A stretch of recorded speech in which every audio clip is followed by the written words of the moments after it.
Welcome to the show, everybody. I have an incredible guest here today who's about to inspire and energize you. I'm going to knock your socks off. Sam Bennett is a powerhouse author, a keynote speaker, a consultant, a creativity and productivity specialist. You might know her as the author of Get It Done. I'm going to hold it up, From Procrastination to Creative Genius in 15 Minutes a Day. This is a perennial bestseller that Seth Godin himself called an instant classic. I know, your hair is blown back. Essential reading for anyone who wants to make a ruckus. And I know you do. I know you do. Her latest book is The 15-Minute Method, a surprisingly simple art of getting it done, which already earned an Outstanding Work of Literature award. Already, it's only been out a few months. Sam, though, isn't just about books. She's an award-winning marketing expert, because that is why she's here. She's a personal branding specialist. She's one of LinkedIn Learning's top instructors with over 1.2 million students worldwide.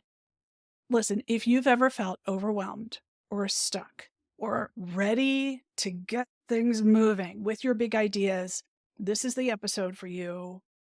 Let's dive in. Welcome, Sam Bennett. Oh, Allison, thank you so much. I love being here. Hi, everybody. I know. Okay, I'm going to dive in because our listeners here, they're hungry to think bigger about themselves. But they're sometimes crippled by don't know what to do itis. Sure. Which is a disease that I just made up. Yep. Or perfectionism. Or they just want a faster way to get where they're going. So let's start by emphasizing the magic of the just 15 minutes a day. Can 15 minutes a day really change someone's life, especially for authors who are feeling overwhelmed about writing and marketing and doing what they do for their full-time life? How can they start? Yeah, 100%. 15 minutes a day can absolutely change your life in any area of your life that you would like to see changed, but particularly in the area of book writing, I think it's particularly effective. And for those of you who've got your eyebrows up, like, really, Sam, 15 minutes a day? I don't think that's going to do it. Like, first of all, you're already changing your life in 15-minute-a-day increments, right? Tell me more about that. Well, we live our life in every 15 minutes that you choose to not be writing, you are creating a future in which you do not have a book. Correct. Right? And the thing I love about 15 minutes is, first of all, I get it. Everybody's busy. We got the kids, we got the parents, we got the job, we got the work, we got the life, we got the things. I know, me too. And not every author just lives in a cabin all by themselves in the woods, right? And no matter how busy you are, you can find 15 minutes. To spend just 15 minutes a day jotting down ideas, making an outline, making a draft of your author's statement, doing a little market research, doing whatever stage of the process you're in, it hopscotches right over your perfectionism, because how perfect is it going to be in 15 minutes? Plus, you're going to do it again tomorrow and the next day and the next day and the next day. And if you write for 15 minutes a day, you can get out about 200, 250 words. In 200 days, that's 50,000 words. That's a book. That's a book, people. So where were you 200 days ago, and would you like to have a book right now? I wrote predominantly in 15-minute increments, so I'm living proof that this actually worked. So yeah, I really urge you to just explore it. And there's some real magic in touching your project every day. It lets the angels know you're serious. It gives you, your eyes start to see more opportunities. It's just, there's just something about it start to spin in your mind a little more. Because frankly, the fact of the matter is you guys are writing all the time. You're just not writing it down. You're in the car. You're in carpool. I'm Yep. speaking for myself.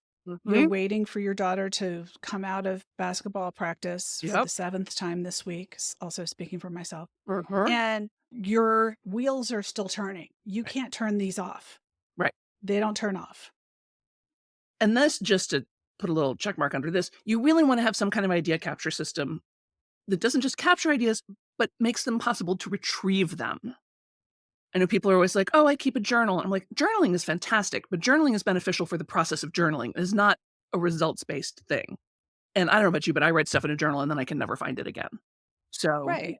Well, I used to write things on the back of a dry cleaning receipt and then definitely I never saw those again. I You live for index really, cards. My whole life is yeah, index cards, but also gosh, voice look at memos. this. I like text edit. Yep. Whatever works for you that you will both use that's reliable and easy for you to capture your ideas as they're happening and also easy for you to retrieve them and then put them into use. Hmm. The index card is really nice because it's not flimsy, crinkly paper Right. and it's going to last wherever it is. And then you're going to find it. Just make sure you don't get the tiny ones because Well, those and are, for those of you out there who are office supply nerds like I am, you can still get the really heavy cardstock index cards like the ones when we were kids. You just have to search for them under heavy cardstock index cards, but they're out there still. right. You can get the heavy cardstock ones in different colors too. Yeah. Yeah. Yeah. Color code your ideas. I love it. And I'll tell you, when I was writing Get It Done, my first book, I had the idea for the book, and then I immediately got overwhelmed because I thought it had to be perfect inside of my mind before I even started. Then Right. I was like, okay, what if I just let the book tell me what it wants to be? I just started carrying around index cards. Every time I had an idea for something I thought should be in the book, I'd make a note about it. And then I put it in a big manila envelope on my desk labeled Genius, like a little internal support. And then after a couple weeks, I just spilled them out on my big dining room table. And I was like, oh, okay, here's all the stuff about perfectionism. And here's all the stuff about personal branding. And here's all the stuff about staying motivated in the middle where it's the grown zone. I let the book take shape in front of me rather than me trying to conceive of the whole thing and then manhandle it into shape. And then oftentimes when I was writing, if I didn't know what I wanted to write that day, I would just reach my hand into the envelope and be like, okay, here we go. Just So a grab bag of yeah, ideas. I liked having a little serendipitous moment when I was writing. So many people who are writing books that are nonfiction specifically feel like it has to come out of them fully formed. They start on page one. Don't start on page one. That's No, terrible. that's terrible. Page one is the last thing you write. Correct. And also, they start on their title. I really think the title should be this. You You don't don't know. know what frosting you're going to put on the cupcake until the cupcake's done. It could be different frosting, same cupcake. So get in there and make sure the ingredients are right. That's right. And I love that you're letting all the ideas come out the way that they want and then group them Yes, rather than start with a really rigid outline, which requires you a brainstorm of one, you in a room by yourself in front of now I have to outline. How can you outline before you get things out? exactly. Let it be messy for a while. Let it be messy. Right. Most authors struggle with the marketing side of publishing because it feels daunting or it feels inauthentic or Mm, it feels prideful. mm. But you talk about falling in love with marketing. So, how can we shift our mindset to see marketing as a creative and fun process? Yeah, so you may have heard the definition of marketing is that marketing is anything you do to help people know you, like you, and trust you. Hear the freedom in anything you do. So your marketing can be in part the perfume that you wear, the car that you drive, the restaurants that you go to, the slogans you put up on your Facebook page, the ways you talk about yourself in a podcast. There's all kinds of ways to get people to know you, like you, and trust you, right? And here's the other thing about marketing, because I was freaked out about it too. And then I realized, wait a minute, marketing is just storytelling, which is what writers do. Marketing is just storytelling in the purposes of education, really, which is also what writers do. Like we seek to illuminate the human condition and information and stuff through language. It's very natural for you to market.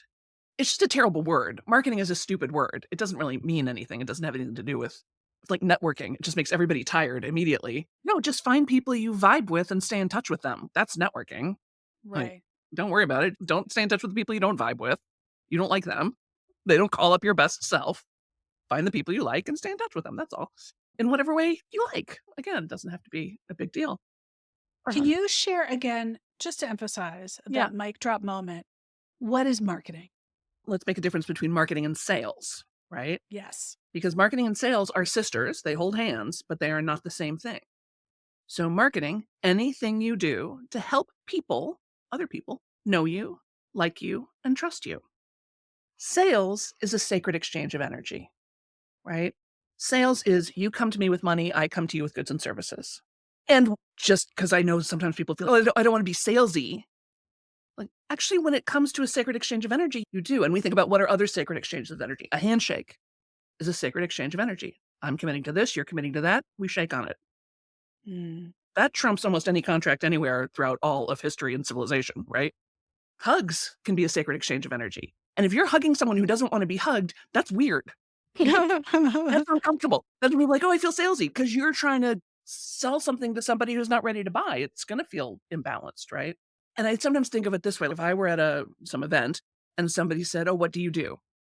Now, my favorite way to answer that question is always to name the problem that I solve first. Hmm. So somebody says, what do you do? And I would say, okay, you know how you get everything done for everybody else and the thing that really matters to you like still stays in a drawer or it doesn't even make it onto the list?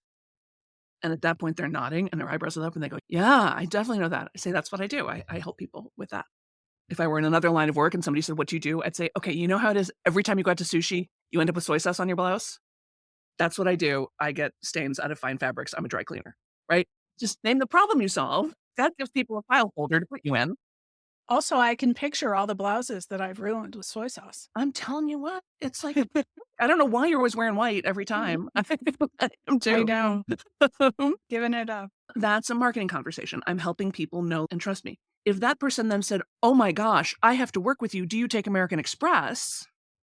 I would say, great. Now we're moving into a sales conversation. And I would probably even say, let's go out in the hallway and talk. I would separate out that conversation as a separate Mm. conversation because marketing and sales are different.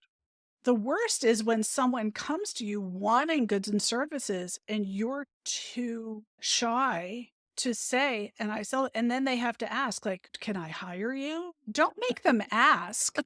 If they're already leaning in, Yeah. you're already an expert in the thing that you're doing. And most people who write books don't consider themselves writers. And when Sam says, how can writers shift their mindset? How can we, as people who have knowledge and experience to share with the world, shift our mindset to see the marketing of our message as something that's positive and fun? Yeah. You've got to see yourself as you're serving, you're not selling, Right. and know that people are actually looking for you. 100%. And I got to say, I still don't think of myself as a real writer. And What's a real I writer? have no idea. I know. I have no idea. It's that one person who lives in the woods in the cabin. I think that's it. I also, like everybody, feel a sort of internal eye roll whenever anybody calls me an expert. I always think, expert? I don't really know that much about anything. But I looked it up, and the root word of expert is the same root word as experience and experiment. Am I an expert? I'll let other people say that or not. But I definitely have some experience with this topic or subject. I've definitely been experimenting with these ideas and whatever, this pile of information for a long time. And the thought that really helped me is the phrase, I know what I know. I know what I know. I don't know everything. I'm not claiming, but I know what I know. And it's worth sharing what you 100%. know. 100%. I do have to challenge you Yeah. and about the expert. Expert is the word we have to distinguish ourselves as coming forward to share something. Yeah. Almost everyone I work with will say at some point, I wouldn't call myself an expert. At that point, I Yeah. throw gummy bears at them because you don't get to choose. I don't care what Right. you would call yourself. If Right. other people would refer to you as an expert, are you going to tell them that they're wrong? Exactly. How rude. And you need to, this is the other sort of plus to marketing and plus to that, oh, I don't want to get too big for my britches or have people think that I think I'm all that. Which again, that's a universal message. Everybody grew up with that message across all cultures. But we need to be able to frame up our information so that people can hear us. Right? We've all seen the video of, oh no, I'm going to forget his name, Josh, the incredible violinist. You're going to have to put his name in as a note because I can't remember it right now. So he's this world-class violinist. He was busking in the subway, Oh, I saw that. right? And people just walk right by him or put $1 in, whatever. People are paying hundreds of dollars for tickets to hear this man perform right by him in the subway. Why? Context, right? I once did a speaking engagement in front of 3,000 people. The guy emceeing was somebody that I knew and had known for a while, and lovely person. But bless his heart, he got out there to introduce me and he said, "Oh my gosh, you guys, you're going to be so excited. We've got Sam Bennett speaking. She's the best. We love Sam. She's amazing. Your minds are going to be blown. This is going to be so great. Ladies and gentlemen, Sam Bennett." He didn't read my bio. He just said how lovely I was, which is very sweet. But I walk out to 3,000 faces looking at me going, "Who are you? Right. Why should I listen to you? And how does it matter to them? How does it matter to me?" So I had to backpedal and go, "Okay, so the reason I'm up here is because I've won this award and I've written these books and Seth Godin said this thing, which I'm still totally not over. And I have this reason to be speaking to you." Right. Right? Because if you don't frame it up properly, you're busking in the subway. So you have to say, they don't know you. You have to say, "I'm a this, that, the other thing." I help people finish fill in the blank. Right. You have to start with what their problem is Yes. and what it is that they're seeking. I help people make more money. I Yeah. help people transition to new careers. People don't really care what your job title is. Oh, so you're a career coach. Like, whatever. I help people get their books published. Oh, Yeah. so you're a book coach? Whatever. I don't care. I'm an author, strategist, marketer, gal about town. Whatever. I don't care. What matters is that people get the result. Right. But P.S., Sam, yes, you are an expert. Thank you very much. So are you. Thank you. I will wear it proudly. Yeah.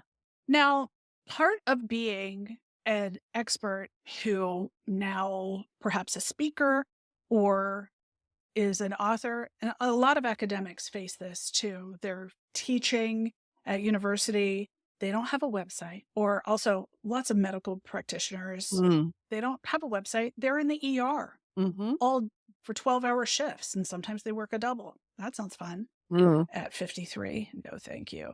And they have to create a digital presence that is theirs. Yeah.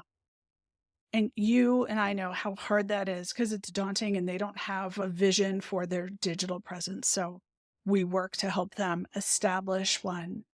But your new website, which is bare bones and it's a page or two, it's not a home base for anyone. And Mm-hmm. it's also not your digital business card. It has to be somewhere where you invite people in Right. and that they get something from you. And sweet mother, please don't ask them to sign up for your emails because nobody wants your spam. Correct. They need to know what they're going to get. And the first thing we tell people, and I know you do this too, is you need to offer something of value Right. that someone can get.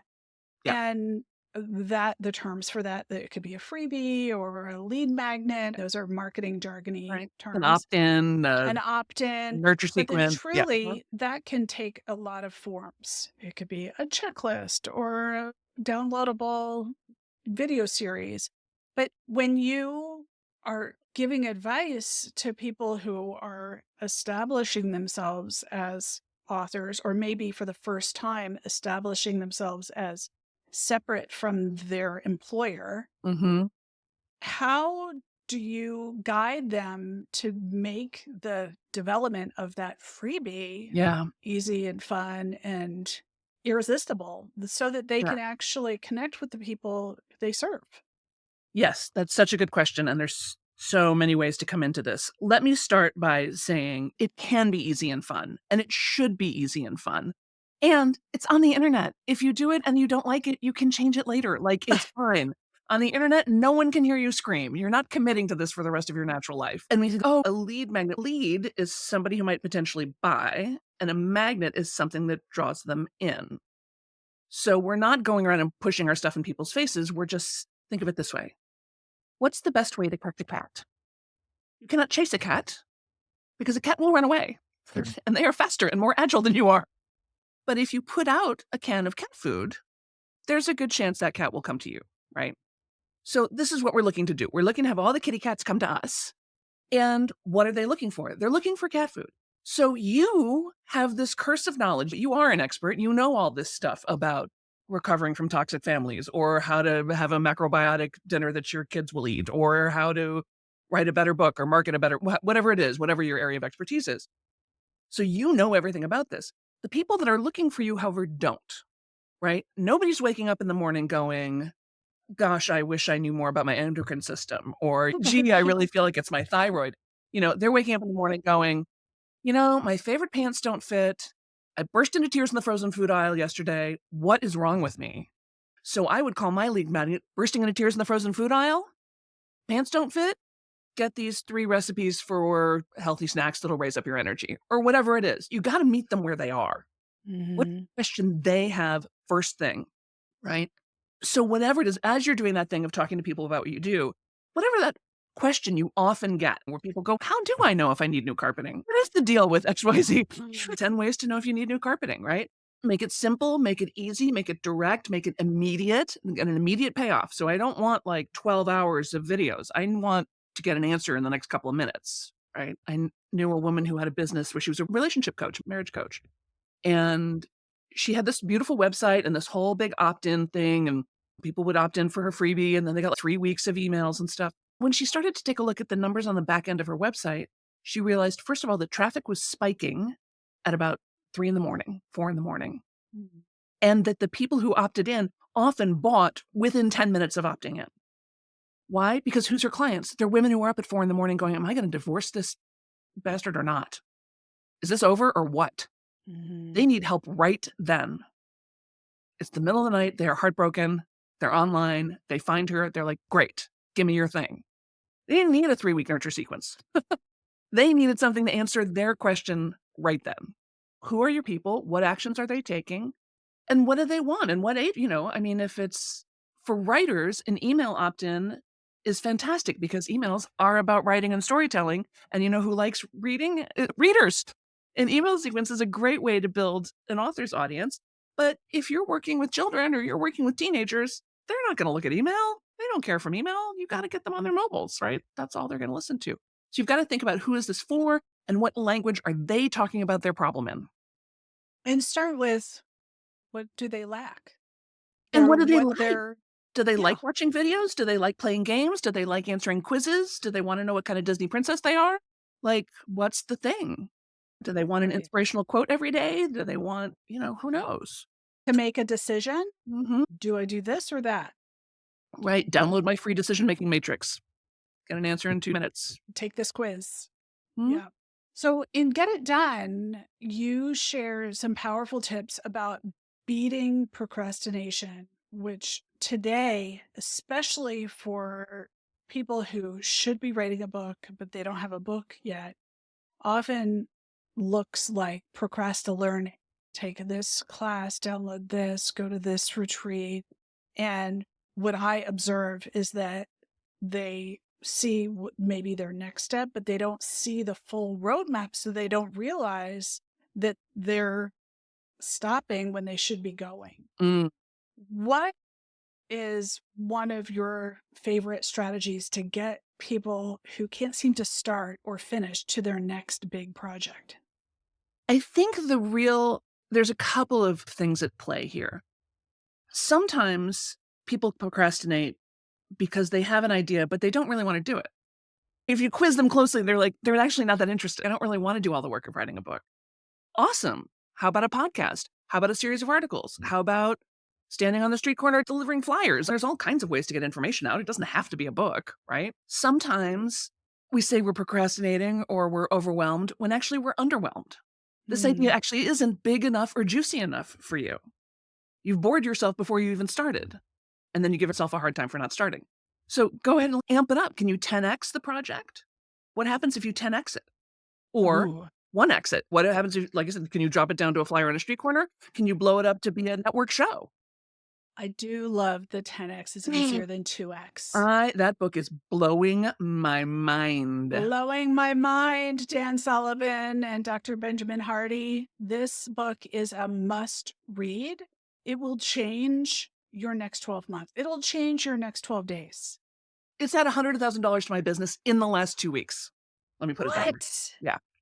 It has allowed me to just delete things off the list of the what I'm gonna be doing. Oh, And the that's relief of not feeling like I'm ignoring something that needs attention, right. instead of saying that, I'm just like, I'm gonna remove that appendage because I'm dragging it.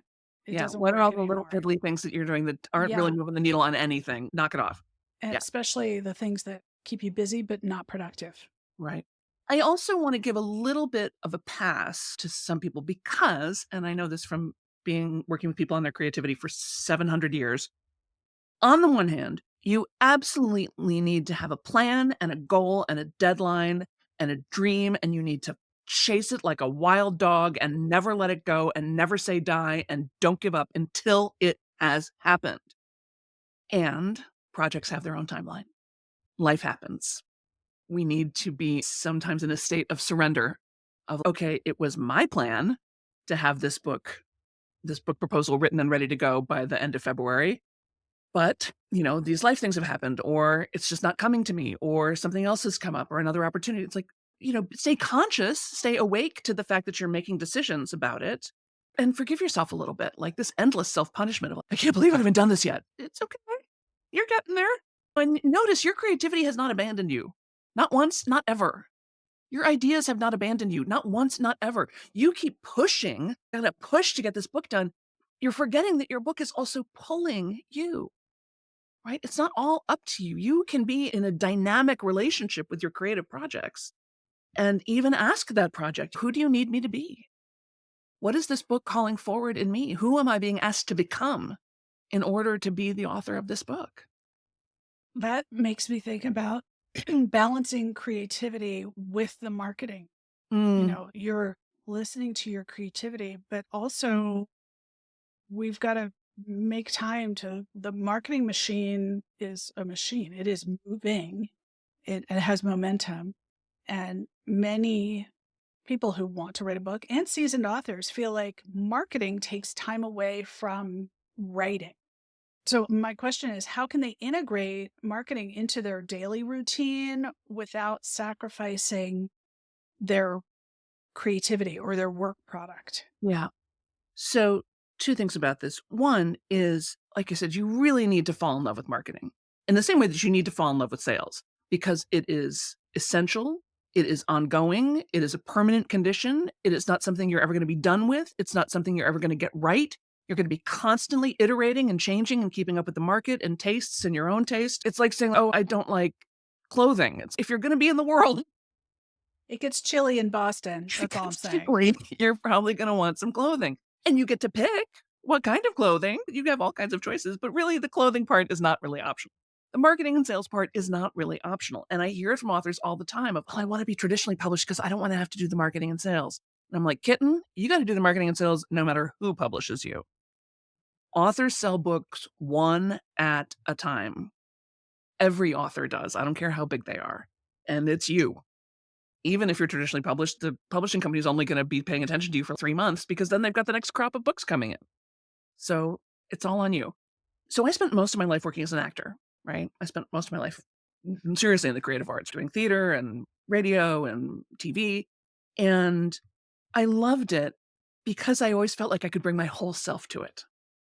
When I was acting involved who I was physically, who I was emotionally, spiritually, sexually, comedically, all of me got to show up and plug in when I was acting, right?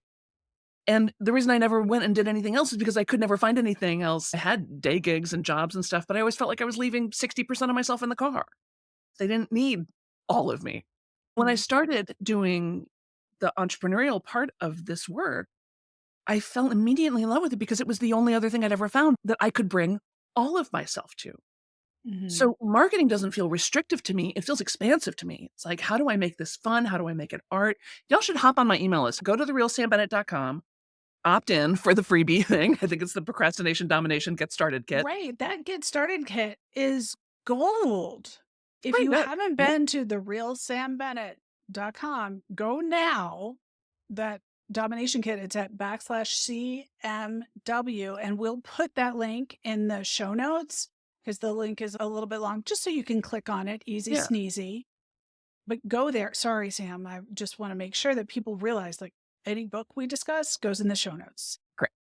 Sam's Procrastination Domination Starter Kit in the show notes. So go there. That's where the goodies are. Yeah.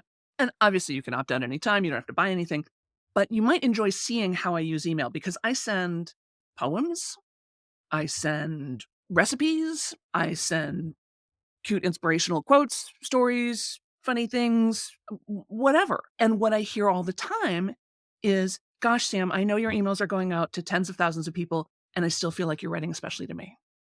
So my marketing is a bridge. It's a means of connection. It's a joyful, creative outlet. And like I said, if I didn't like writing emails, I would find some other way to do it, including standing on the street corner passing out flyers. What marketing is not is just a foghorn of a book here. It's a conversation. Yeah.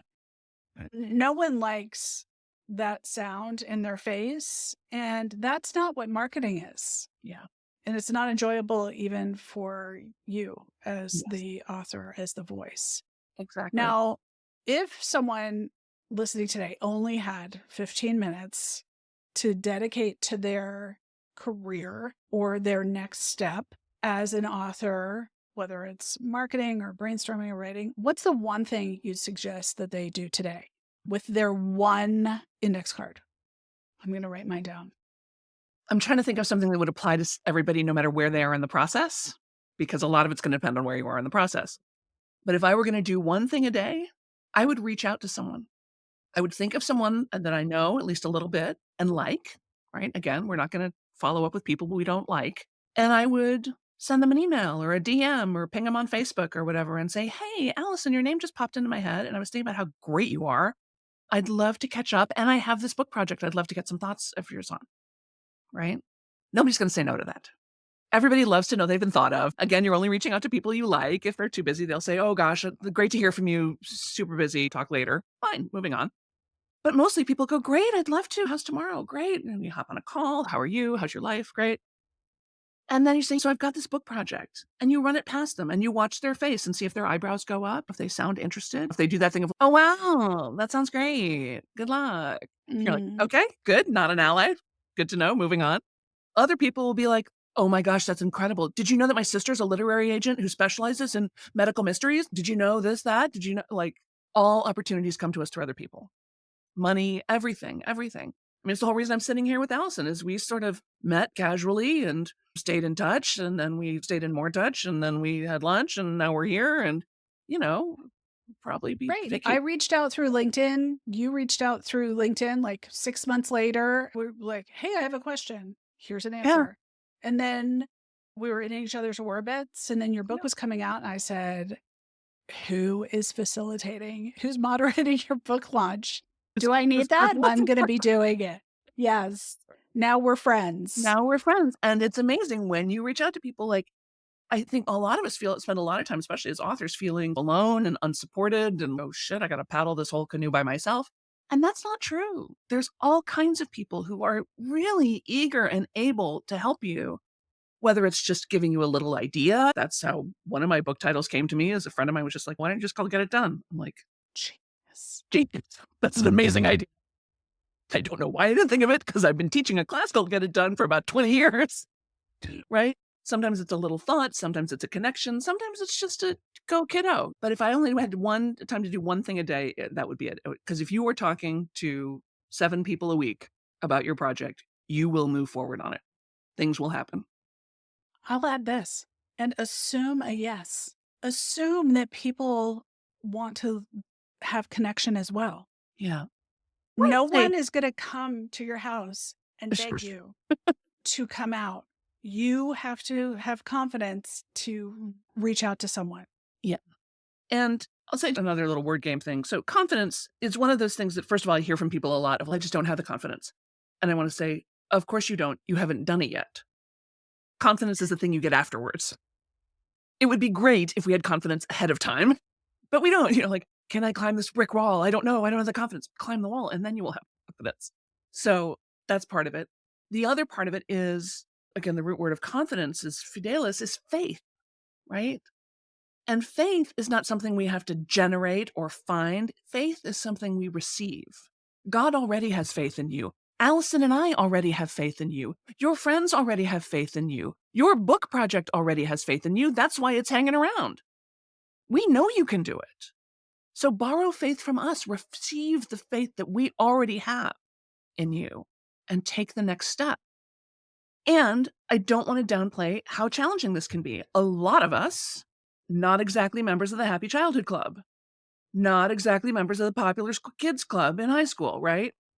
And for many of us, the ability to turn invisible at a moment's notice was an important survival skill. We are still alive because we could disappear in front of your very eyes. It is no surprise that then here we are 30, 40, 50, 60 years later to go, okay, let's take center stage. Let's talk about ourselves all the time. Let's be visible. Your inner self is going, that's dangerous. No, no. And to understand, of course, that is a very natural and normal response. And this is how entrepreneurship and authorship gets to jive with personal development. It's like, Right. yay, you have an opportunity to do some work now. And, I have to have a talk with my inner 9-year-old all the time. I'm like, honey, you don't have to come be on this podcast. You can stay in bed and read Anne of Green Gables. I'm going to come out here and do this talking, and then we'll both be back in bed rereading Anne of Green Gables, okay? Right. No, it's okay. You can still be shy and be public. You can do this. You're a bigger deal than you think, and we all already see it. That's right. And it's all been said before, but not by you. That's correct. Sam, what's a book you love? Ugh, that's an impossible question. What's a book you read in the last year that you think people need to know about? I'll tell you, the one that's really been on my mind, and it's funny because I read it probably 2 years ago now, is called The Big Hurt by Erica Schickel. Erica's a friend of mine. She's an amazing writer. Her father was Richard Schickel, who was the film critic for the Time magazine for many years, so people might know her dad, Richard Schickel. But she wrote this memoir called The Big Hurt that is astonishing. It's a beautiful piece of writing. It's a beautiful, complicated story. I really don't know how she managed to patchwork the structure of it because it hops around through different time periods in her life in a way that is just so beautifully done. I'm in awe of this book, especially if you're working in memoir. The Big Hurt is amazing because there's some famous people in the story and the way she handles some of those it's great. I love finding out new books that I need to put on my list and download to my Kindle because I'm shockingly a reader, as we are. Sam, before we call this podcast complete, what do you want to leave people with? I want to say 2 things. One is you're doing great. You're doing amazing. You're here. You're thinking about your book. You're moving forward. People love you. You have great ideas. Really, go give yourself a break for half a second. And remember how much the world needs your art. The world needs your words. The world needs your ideas. The world needs your light and your heart and your inspiration. You're the only you there ever was or ever will be. And, we all have friends who've left, right? So really get your work out there. Give us that part of yourself because we're waiting. We're hungry. We need it. The world needs it. And they need it now. Yes. Whatever you're waiting for, time's up. There's not going to be a better time. Click, it's time's up. It's time now. That's right. And if you're ready to move, even if you think I'm not quite ready, go to get the Procrastination Domination Starter Kit at thesambennett.com. The real the real Sam Bennett. My team keeps threatening to make the fake SamBennett.com. Oh, no. With Scotch going, don't do anything. No one cares. Yeah. It'll be in the show notes, therealsambennett.com. Go there, get it, and get moving. Yeah. It's time. Yeah. And it feels so much better to be in motion than not. That's right. We're ready for you to catapult. Keep moving. Keep moving. Perfect.